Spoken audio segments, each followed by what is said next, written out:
So yes, I said it. RJ Barrett is beginning to look like a better draft choice than Ja Morant, the second pick in the 2019 draft. Now, if you don't agree, hold your horses. Hear me out before you disagree with me in the comments, okay? Let's get into it. Now, welcome to the channel. I am the Objective Fan, straight out of Kings County, New York City's finest. You know the vibes. And yes, we're going to be talking about RJ Barrett's prowess, I feel, and how he's going to be the better draft pick in the long run when it's all said and done. Right now, it's hard to see it because if you look right now, Ja Morant, multiple All-Star. I think he even made the All-NBA team. But listen, I think RJ would continue to do his thing. I did a video actually talking about RJ's prowess. I said RJ Barrett will continue to prove you wrong. I'll put a link in the description so you can watch that video. And I did that video right in between the slump and when he came back from injury and his shooting improved, right before the playoffs, right? About a month before the playoffs. And the reason why I did that is because I'm objective. And it's not because I'm a prophet or nothing like that, but I just can understand that shooting woes is probably one of the easiest things a professional player can fix. Then he went on to have an amazing playoff run. And then it's funny how Knicks fans changed. Now that he has this amazing playoff run, everybody is praising the kid. I'm like, where was this energy 2 months ago when I did this video? Anyway, yeah, I understand that Knicks fans, you guys are fickle. But look, I also think this summer he's going to continue his development as a 22-year-old and he will have an amazing World Cup fever with Team Canada, which has a good team, by the way. I can't wait for the World Cup. Those games will be exciting. So I think RJ will continue to excel there as well. Now, listen, before you guys crucify me, I understand that Ja Morant, he is the more dynamic player. He has more accolades, right? Better stats, right? Things of that nature. All right, research mode activated. Now, listen. I'm going to go to Ja Morant's page. I'm not going to say he's more of an efficient shooter because he's not really that great of a three-point shooter. He's the better athlete, right? All of those things, right? Now, he has all these things going for him except this one thing. Now, before we continue with the video, man, take the time to subscribe to the channel. So many of you guys watch the videos, but you don't subscribe. Just subscribe to the channel, hit that bell icon so you get all the notifications. And also like the video so more cool Knicks fans can check out the video. And if you want to send a donation to support independent media, send a Cash App to the Objective Fan. Now, he has all these things going for him except this one thing that I feel in order to be a pro for a long period of time, Ja's health is lacking. RJ is the more durable professional. I want to really break this down and let's get into stuff. So we're going to look at, let's start with RJ because he's our fellow Knick, right? Notice, in his first 4 seasons, he's played 70 games every season. Now, the only time he didn't play 70 games or more was the first season, which was the COVID season, which was when the season was shut down and the Knicks didn't have a good enough record to get invited to the bubble. So RJ only played 55, 56 games. The Knicks played 66 games. So that's the only reason why RJ didn't play that many games, right? Now let's go over to our fellow Ja Morant. Let's look at his career. Let's see how many 70-game seasons he's had. Now, the only reason why he was able to play his rookie season 67 games is because they actually went to the play-in tournament. If you look at the rest of his years, 63 games, 57, 61. Listen, I'm not here to trash players. I think that Ja Morant is a young, talented player. But I'm just going to say this, man. Durability and being able to withstand contact. Like a lot of people like to compare Ja Morant to AI. What people don't realize is that for like the first 10 years of AI's career, he played a lot. You know, he did have some injuries, but he was pretty durable. He even had a couple of 82-game seasons.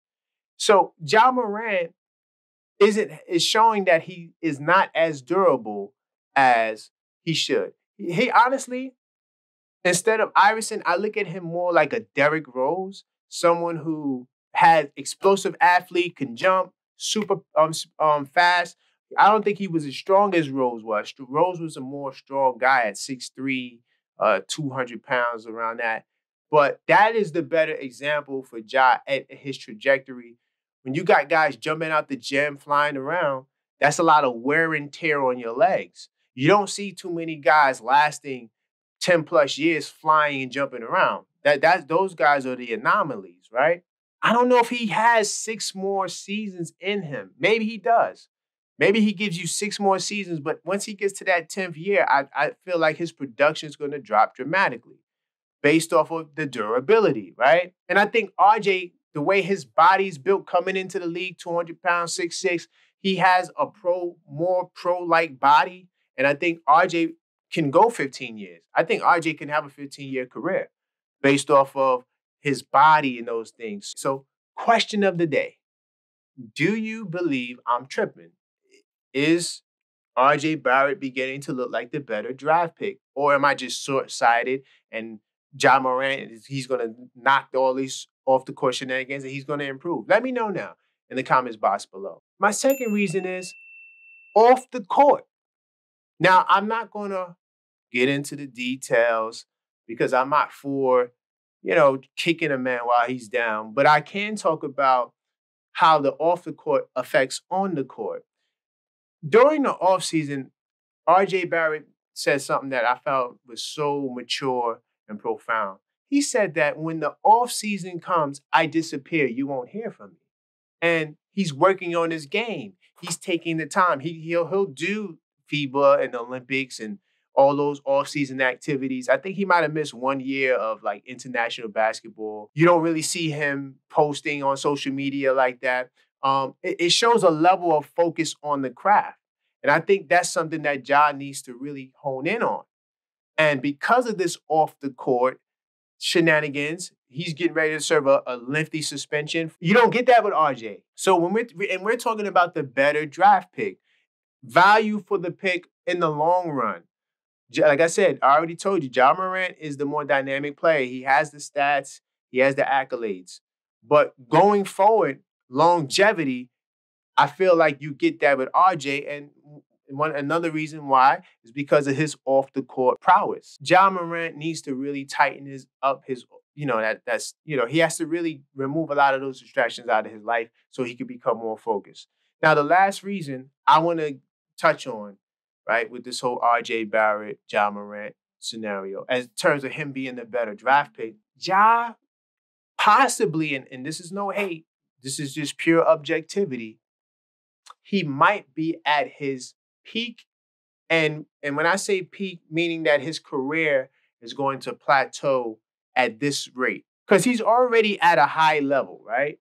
So he's already averaging, 26 a game, 27 a game, 8 assists.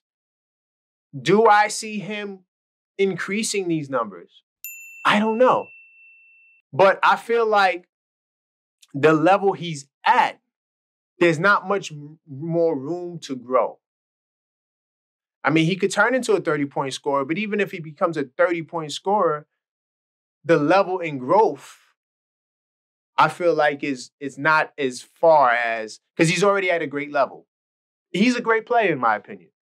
This is not a Ja Morant bash video, but he could be at his peak, and he might can stay here another, like I said, 6. I could give him 6 years, maybe 4 or 5 years at a top level. But his health is something that I would be concerned about. But I don't think he has much more to go or grow in his game because he's already at an elite level.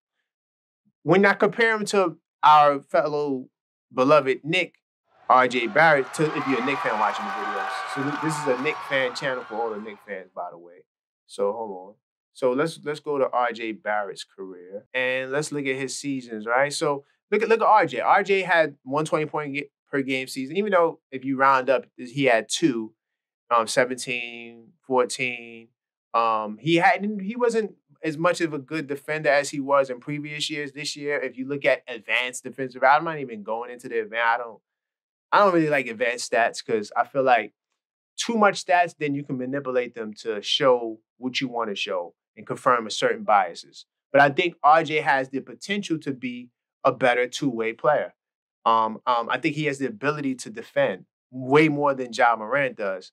And as far as scoring, if RJ can up his scoring to 22 a game, then 24 a game, then maybe even get to Ja's level at 27, 28, he has more room to grow over the next 6 to 8 years, right? I think that because of that, if Ja Morant is peaking earlier and RJ's giving you a greater trajectory and growth, RJ, in my opinion, when it's all said and done, may be considered the better draft pick. I wish both guys well, but when you add up the off the court, the durability, the fact that Ja really is at a very high level, he might be at his ceiling. I mean, I don't know that, uh, in terms of like I'm a prophet. I'm just going based off what I see right now that he's already a really good scorer. Could get more assists, but he's kind of the guy that he's the go-to guy. He's a scoring point guard. And, I just don't really see more or a bigger level. Maybe if he begins to win and has team success. But I think that RJ's at a point where he's not even in his peak yet. So that's all for this video, man. Once again, thank you for watching the video. I really appreciate all the support. We are growing at a rapid rate. Support the channel. You can do it a multitude of ways. We do have a Cash App. We have, what else we have? You could like this channel, subscribe, basic ways to support. Definitely go check out the merchandise store, shop at theobjectiveknicksfan.com. Check us out. I got some good stuff in there and I will be adding more. But that's all for this video. And until next time, let's go Knicks.